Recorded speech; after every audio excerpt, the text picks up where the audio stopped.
Hey guys, welcome back to my channel. I go by the Nurse Scientist, and if you're new here, welcome. I hope you stay and you come back for future videos.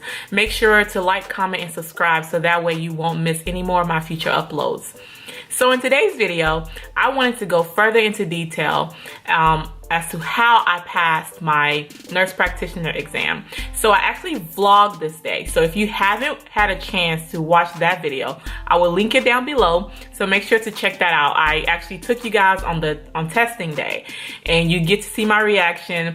And then at the end, I played this little prank on my family. They didn't really like it that much, but I pretended as if I did not pass and just recorded their reaction. So make sure you check it down below. So like I was saying, in today's video, I really wanted to go further into detail as to how I studied for the exam and I was able to be successful. So in giving you guys these tips, I hope that if you are interested in becoming a family nurse practitioner, whether you're a nursing student, or you're a nurse practitioner in school right now, these tips that I utilize that help me to be successful, hopefully it will help you. Okay, so the first thing I would like to talk about what I use to study. I actually received a couple of DMs with people interested in knowing what review book I used or what resources I used. So I used Leaks. If you can see that, Family Nurse Practitioner Certification Intensive Review. So this is practically all that I use. I'm not someone who really uses a lot of textbooks and things like that, just because I feel like I don't want to keep going from book to book to book and then messing myself up or getting inside my own head. So I just like to use one resource, and this is all I use. This version, this is the third version, but I also have heard of people using the second version. So with the third version, I believe also with the second version, this one came with an access code for you to have access to online questions. And so those are the same questions that you will find at the end of the book. But there's like over 725 questions in here. And if you try to use the questions on the back of the book, it's not in any particular order. So it's not broken down by, systems or anything like that. It's just mixed in there.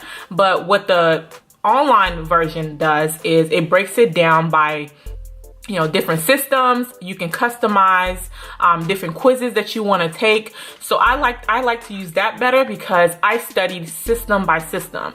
And so just going through the back of the book and trying to find, like, for example, if I wanted to study, the cardiovascular system, I didn't want to go to the back of the book and find every question that was related to the cardiovascular system. So what I did was I would study that section, and then I would go online and do all the questions that's already organized for me on the computer. So in my last semester of the nurse practitioner program, in our residency course, that's when the school recommended that we should start looking at questions, doing practice problems, and they will actually assign questions every week for us to do. So I believe that by the end of that class, we have done well over 1,000 questions. We used a different system, so we didn't use questions from Leaks. Those questions, in my opinion, were more difficult than the actual test, but we used that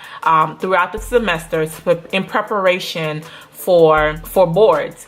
And so there were some of my classmates who actually ended up taking their boards before even graduation. So I just was not mentally prepared to sit for boards by the time before graduation or by graduation. I felt like I needed a mental break. I took my test June 28th, and I took about 3 weeks to study. And so I think one thing that helped me in studying was that it was hard to focus at first, but what helped me was setting a date. And so whichever version of the test that you decide to take, make sure you allot enough time to submit your transcript, to create your profile. There's a whole process that you go through online. Whether you take the AANP or the AACC, make sure you have enough time to submit the information that you need to them so that they can release you to be able to schedule your test. So I took the AANP. And so with that, I think it took about maybe like a week for them to release me to be able to schedule my test. And sometimes it can take longer based upon, you know, depending on how many students are trying to schedule their test. So once I scheduled my date, that was motivation to get studying, because before I was kind of taking my time and hadn't scheduled my test date yet. So I would recommend that you make sure to schedule the test date, and it will really give you the motivation to study. So before you even start reading deep into the book, I would recommend that you read the first like 90 to 95 pages in the front. So in the front of the book, it breaks down what to expect with either the AANP or the AANCC. And so it breaks it down. It tells you like the category or percentages of each type of question you would be expected to see. It gives you so much information about both types of tests, and you should read it pretty much. So when I started studying, I literally just started from the front and worked my way to the back. And so I am not the most organized person in the world. I don't really take a lot of notes and stuff like that. So what I did was, because this book is, you know, it's a fairly big book. And so I just bought little sticky notes and I categorized each section.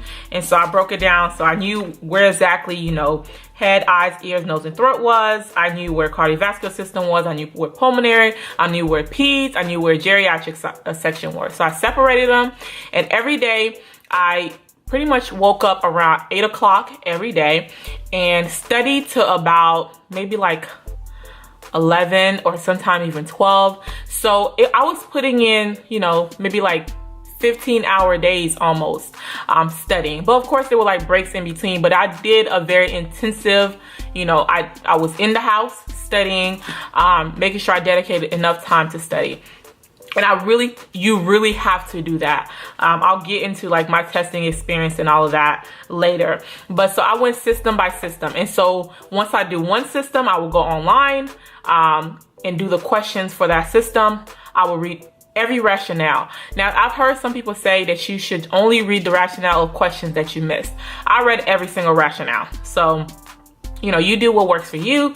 And so that's pretty much what I would do. I would do a system, do questions, do a system, and do questions. They keep it moving. Another thing that I did was, so I knew what systems I tend to struggle with. I am not the best with dermatology, for example. And so I got a notebook, just like a simple notebook from like your local Dollar Tree or Dollar General or something like that. With that, that's where I took notes. So I only took notes with systems that I knew that I had the most difficult time like comprehending and remembering things.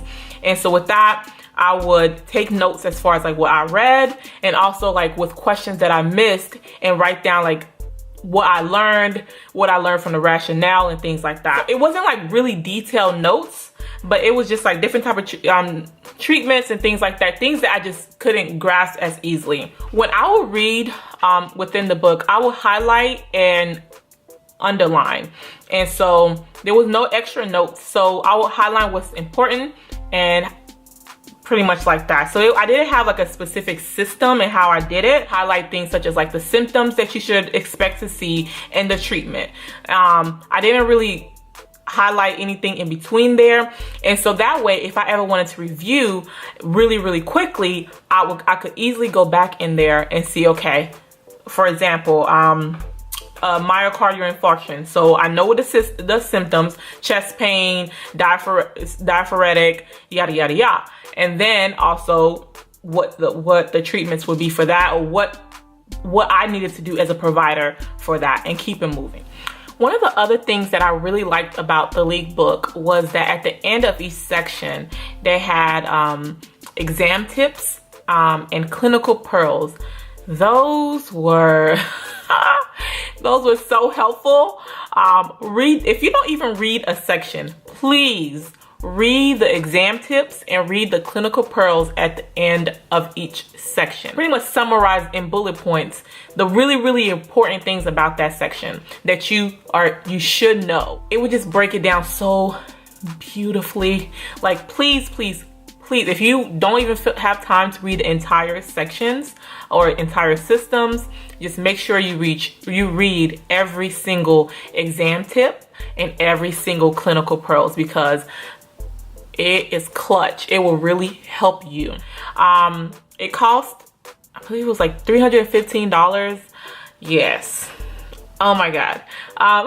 It costs $315. I think you get like a $50 off or $75 off if you're a member. The exam itself is 150 questions. Only 135 of them is really graded.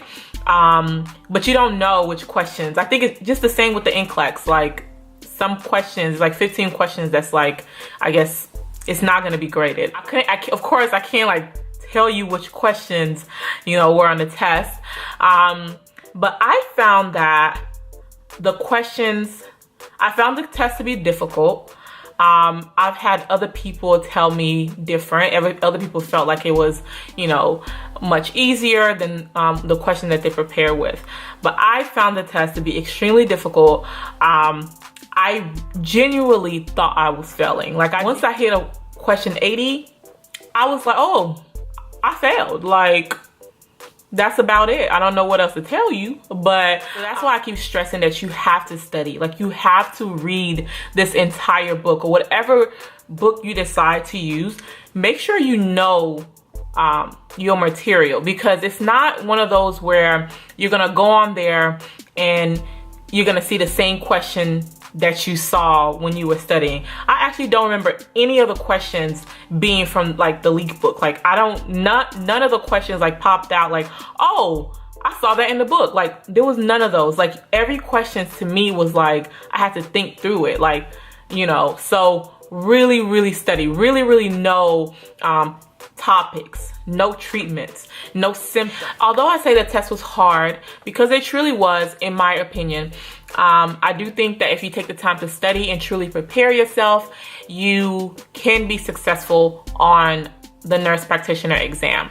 That's pretty much all I have for you for this video. I don't know if I left any information out. If you have any questions, please make sure to comment down below, and I will definitely reply. Make sure you like, comment, and subscribe, and give this video a thumbs up if this was resourceful, if it helped you. If you're interested in the nurse practitioner program, if you're interested in nursing in general, I hope you found this video helpful and insightful in some way. Until my next video, just, you know, I'll see you later. Bye.